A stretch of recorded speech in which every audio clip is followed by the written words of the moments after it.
how to organize a construction schedule with filters and views.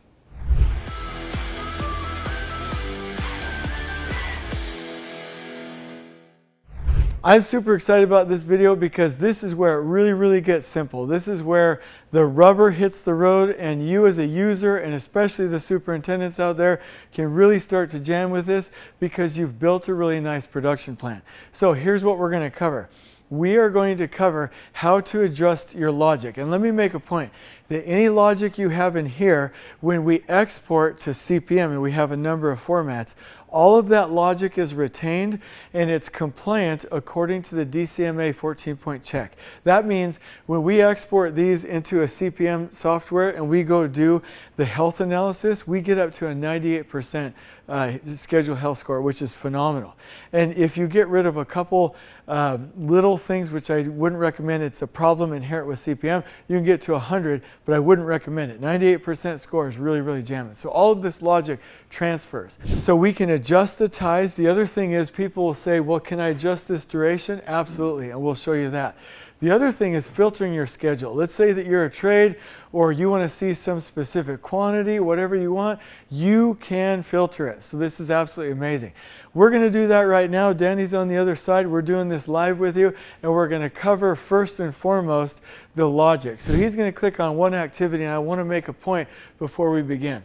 So when you click on this, CPM, which I do want to make a point, is a non-flow-based scheduling system, which I do not recommend. I'll pause with that. But CPM standards will recommend an average of about 3 logic ties. If you want to do production planning right, you have to have a minimum of 4 or 5, because you want, and you do have minimums of a successor and a predecessor, right? But what you want to see is that you have the successor tie, the predecessor tie, but you also have to have these trade flow ties.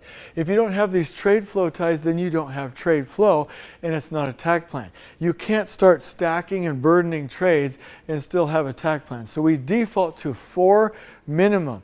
And when we export to CPM, these 4 ties will come out.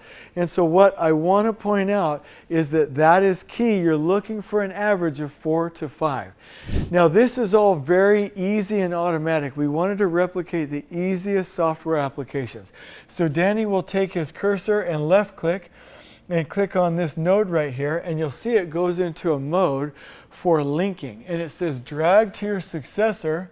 And if you want to add multiple, you hold shift. So he's going to pull this out here to another activity, and watch what happens. For each single day, a little node comes up. So if you're like, I don't want to tie to the front or the end, I want to tie somewhere in between, you can do that. Now, I know what the CPMers are thinking.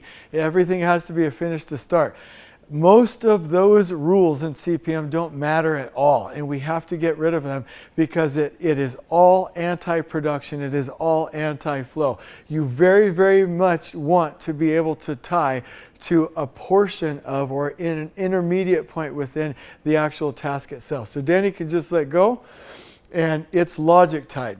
Now if you click on that, and you go to task properties, if Danny goes ahead and clicks on this activity and goes over here to plan and then scrolls down, you can see that those logic ties are active right here. So it's genius, and that's going to go ahead and export to your CPM. The other thing is, when you go ahead and click on one of these activities, Danny's going to show you how to do the multi-select. So if you go ahead and left click on this, that node, and it says over here, you just use the shift to stop. He'll start to go ahead and link to multiple things, and it's going to be just as easy as that, and you can just keep going and connect to multiple. Oh my gosh, that's so beautiful. It's detailed and set up in this application to be as easy as possible for you. So that's the function that I want to show you there. The second thing that I want to talk about is adding days to an activity. So we'll go ahead and I don't know if you want to undo that, Danny, or just keep going. Yep, we just undid. You see how easy the software is? You can just click on any activity and drag the end out. See how it switches the cursor tooltip? Drag the end out, and guess what? People ask all the time, is this automatic? This is absolutely automatic, and once he lets go, it will go ahead and update the application so that we have trade flow. It's absolutely phenomenal. So there's lots of editing capabilities in here. You can do most of what you want to do just with those functions. But let's say that you want to see something now. Let's go into filters. So Danny will go up here to the right under filters, and he's going to create a new filter. Now this is very dynamic. Eventually we'll have some quick buttons for the most common filters that you want to use. But for right now, Danny is going to filter out by contractor right now, and he's going to show you exactly how to do it. So we'll go down to company. Let's say we want to see, go ahead Danny, pick them. We're going to want to see painting, we're going to want to see drywall, we're going to see plumbing, and let's do one more, mechanical. Now if we hit that apply button, oh my gosh, what have we got here? It's filtered out perfectly, and now those histograms will be specific to just this information. So you remember when we went into workforce, these will be specific to that filter. So the filters are very, very powerful and easy as well, so that you can see anything that you want. And just remember, this didn't take 20, 30, 40 minutes. It was just a couple of clicks and you get to see exactly what you want to see. So this is the power of you being able to make adjustments, and this endpoint make adjustments to things that are filtered so you can more easily see them and adjust them from there. So I hope you've enjoyed this and that this gives you more power in using this tool. You can be up and running in no time. I'll see you on the next video. On we go.